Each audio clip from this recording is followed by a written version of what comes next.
to degenerate into physical violence. Again and again, we must rise to the majestic heights of meeting physical force with soul force. The marvelous new militancy which has engulfed the Negro community must not lead us to a distrust of all white people. For many of our white brothers, as evidenced by their presence here today, have come to realize that their destiny is tied up with our destiny.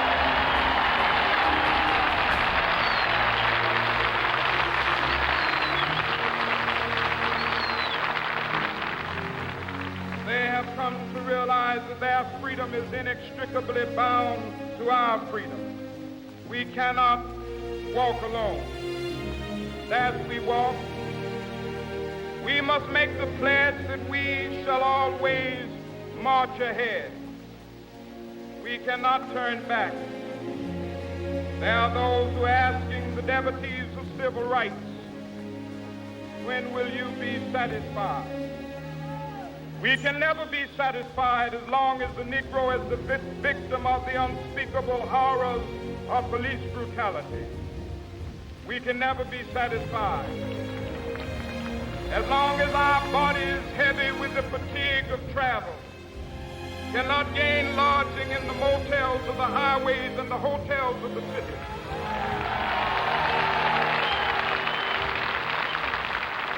We cannot be satisfied as long as the Negro's basic mobility is from a smaller ghetto to a larger one. We can never be satisfied as long as our children are stripped of their selfhood and robbed of their dignity by signs stating for whites only.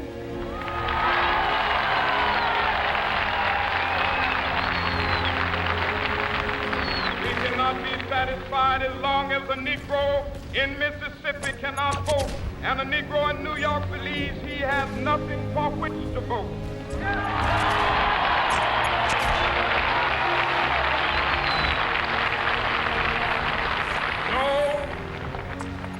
No, we are not satisfied, and we will not be satisfied until justice rolls down like waters and righteousness like a mighty stream.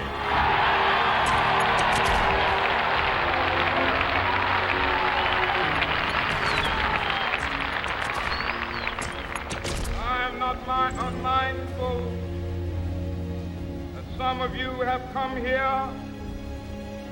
out of great trials and tribulations. Some of you have come fresh from narrow jail cells. Some of you have come from areas where your quest for freedom left you battered by the storms of persecution, staggered by the winds of police brutality.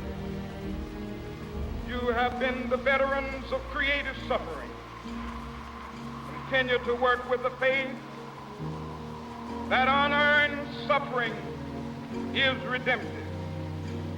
Go back to Mississippi. Go back to Alabama. Go back to South Carolina. Go back to Georgia.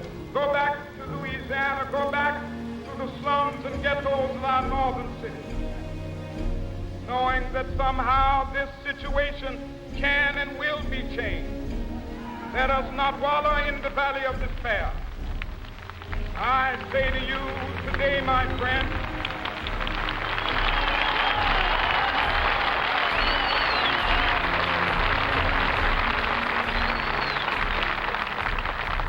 so even though we face the difficulties of today and tomorrow, I still have a dream.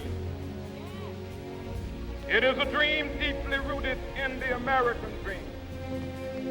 I have a dream that one day this nation will rise up, live out the true meaning of its creed.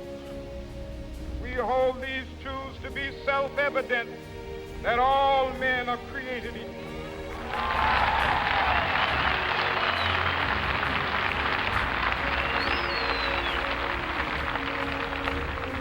I have a dream that one day on the red hills of Georgia,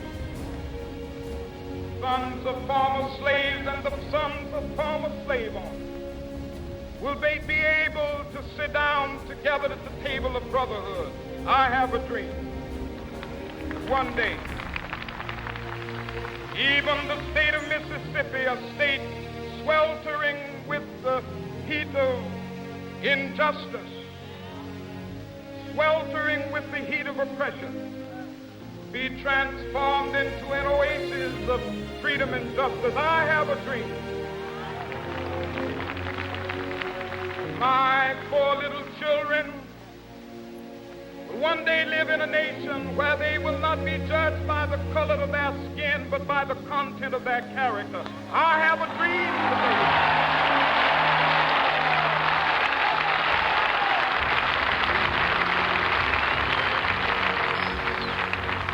I have a dream that one day, down in Alabama, with its vicious racists, with its governor having his lips dripping with the words of interposition and nullification, one day right there in Alabama, little black boys and black girls will be able to join hands with little white boys and white girls as sisters and brothers. I have a dream today.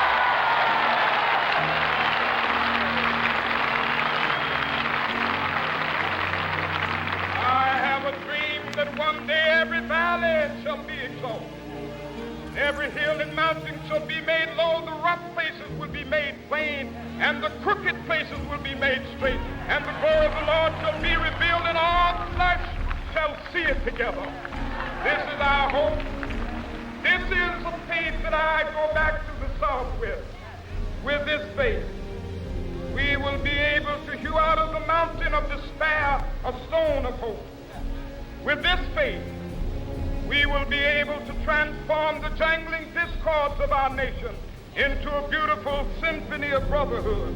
With this faith, we will be able to work together, to pray together, to struggle together, to go to jail together, to stand up for freedom together, knowing that we will be free one day.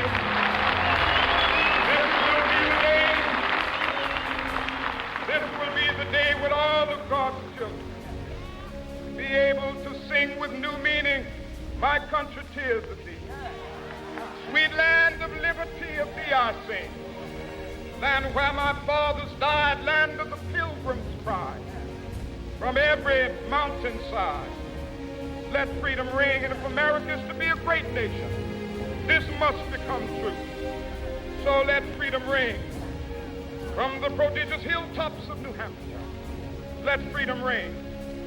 From the mighty mountains of New York, let freedom ring. From the heightening Alleghenies of Pennsylvania, let freedom ring. From the snow-capped Rockies of Colorado, let freedom ring. From the curvaceous slopes of California. But not only that, let freedom ring from Stone Mountain of Georgia.